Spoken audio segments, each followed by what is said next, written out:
Howdy besties, what's up? Hi, my name's Bailey, and today I am going to be building a base game starter home based on a Sears kit home from 1921. Between 1908 and 1942, Sears, Roebuck & Co., which was later shortened to just Sears, sold about 75,000 homes to middle-class Americans. This may be a bit confusing. It was for me at first as well, because to me, Sears is a nearly dead department store company that just sold like cheap clothing and houseware items. But actually, back in the day, they were really well known for their mail order catalogs, which you could buy entire homes through. These homes were offered in over 300 styles and came with everything, including floor plan and materials. You just had to put them together yourselves. So as we jump into the speed build here, I wanted to quickly explain just how wild the concept of these mail order homes were. So this is the Elsmore. It had a few different versions, but I used the one from 1921, which was sold for a little under $2,000. Now, that seems like it's not very much, and I wanted to see what it would be with inflation. So I used an inflation calculator, and in 2025, that would be about $33,000. Now, the vast majority of the homes that Sears sold were in the Midwest and East Coast. Specifically, a lot were sold in Chicago. And in 2025, it would cost anywhere between $250,000 and $400,000 to build a home from scratch.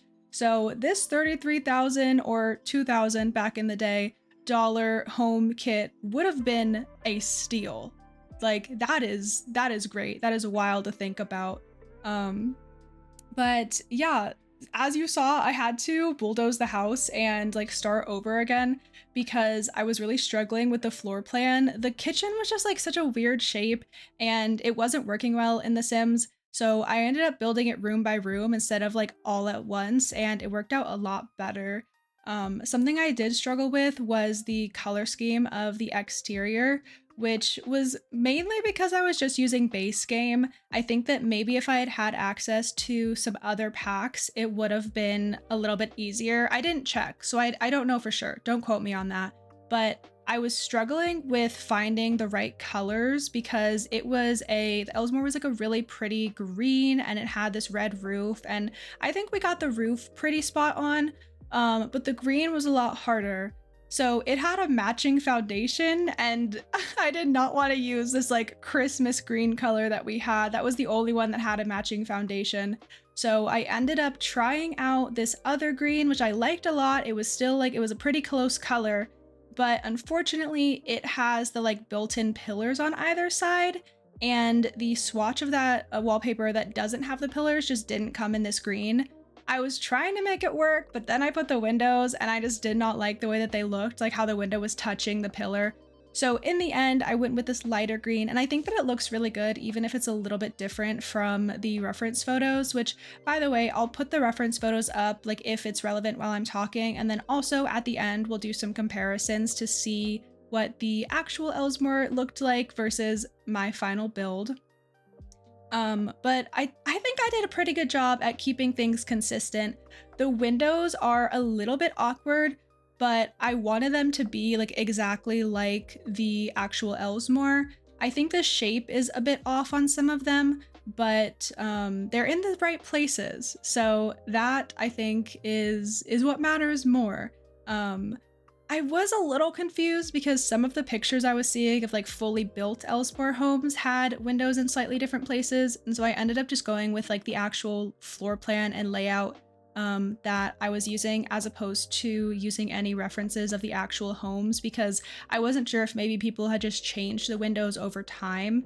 But yeah, here we have the like final layout, and it's actually a really cute home. The kitchen's a little bit weird and there isn't a dining room, but that's okay. Also here, you'll see I'm gonna pause for a second. I realized two things. One, I was missing a window in the bedroom, and two, I didn't know if people had carpet back in 1920s.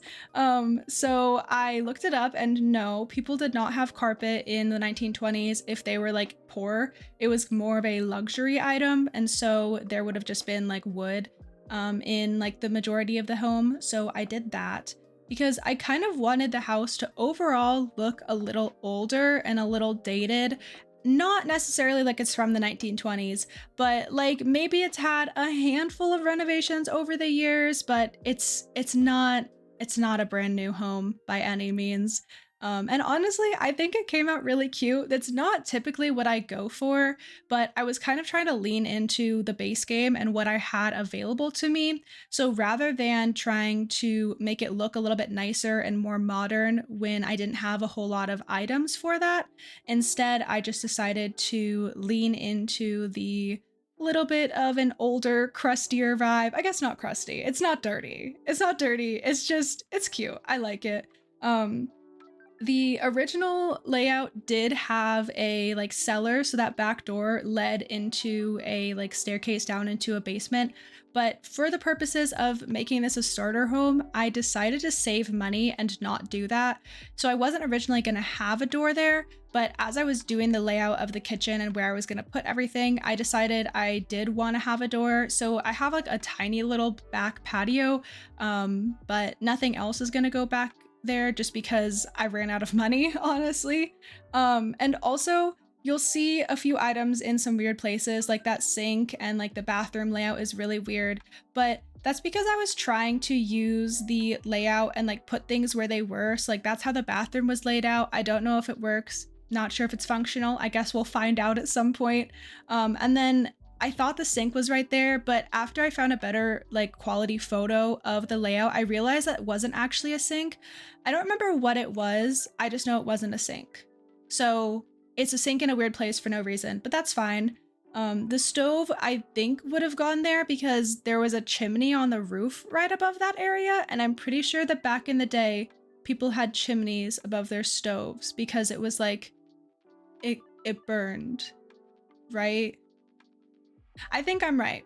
I think yeah, because it used like wood and it burned, so they had to have the chimney there. So the layout of some of these areas are a little bit funky, but that's okay. I still think it has character and it's cute.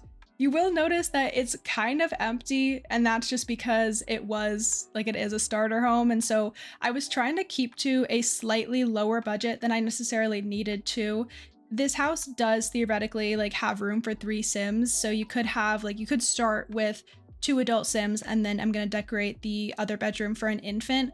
And I believe that you would start with a little bit more than 20,000 simoleons if that was the case, but I wanted the house to be under 20,000 simoleons still, just because it's never fun to start playing in the game, spend all of your money on your house, and then realize that you can't even afford to like make a garden salad.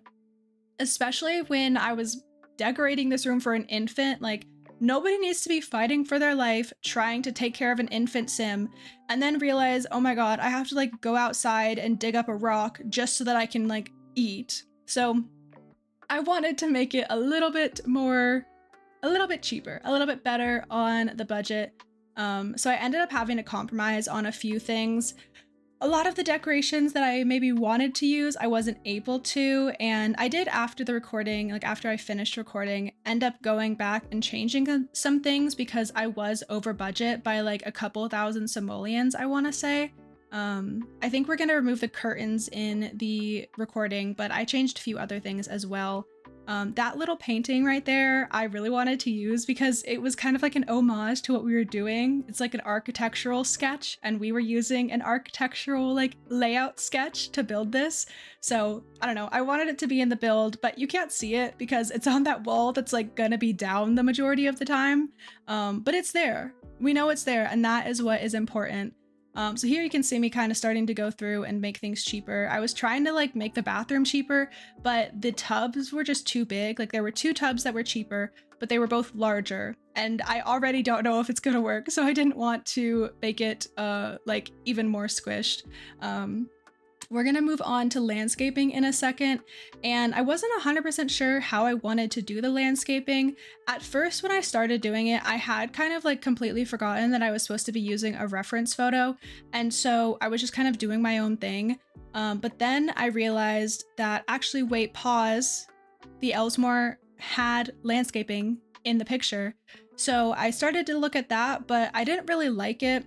I'm not a huge fan of like what I did with the exterior of the home when it comes to like landscaping and backyard. Like I really wish that I'd had some more money, but I don't know, maybe I could have made the house smaller. Now that I think about it, I suppose I could have made the house a little smaller in some areas.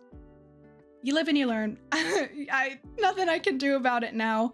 But yeah, I was trying to do this and then I realized that I kind of wanted to play off of the like spiky plants that I saw in the reference photo. It was kind of like aloe vera, but I just didn't know if that was gonna like look right with this kind of style of home.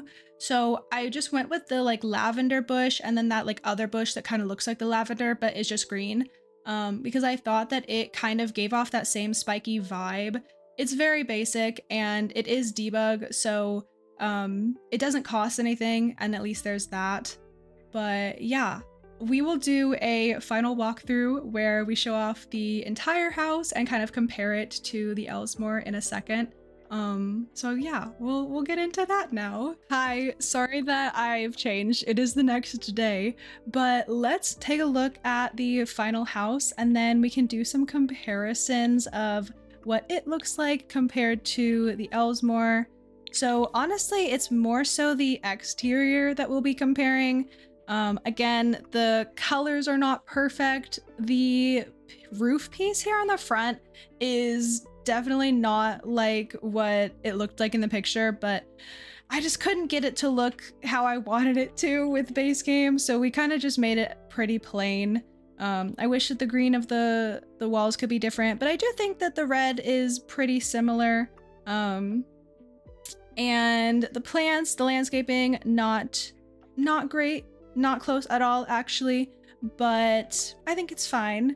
And then there are a few things that I changed to make it cheaper. So we changed out the flower boxes in the front. And what else did I make changes to? I changed out these tables here, the dresser. I think I just kind of removed a few things, so I think I got rid of some of the plants. It definitely looks more bare. Oh, I know I changed out that trash can, but I do feel like this is a pretty good starter home. There's plenty of space, so there's room to grow and room to add new items in as you get a little bit more money while playing the game. So yeah, this is the final build. Hopefully you like it. And I think with that, oopsies. I think with that, we'll wrap this video up here. Thanks so much for watching. I hope you enjoyed the video. I will be posting this on the gallery. My gallery ID is just Badizzle, and it will be under the name The Elsmore. If you liked this and you want to see me do more of these Sears kit homes, let me know because I think this could be a really fun series to make. As I had said, there were over 300 styles, so we have a lot of options to choose from. Some are smaller, some are bigger, and I think that that could be a lot of fun. But with that, I am going to end the video here. So I have a little saying over on my Twitch channel. I hope y'all have a great sleep. I hope both sides of your pillow are nice and cold. Okay, bye!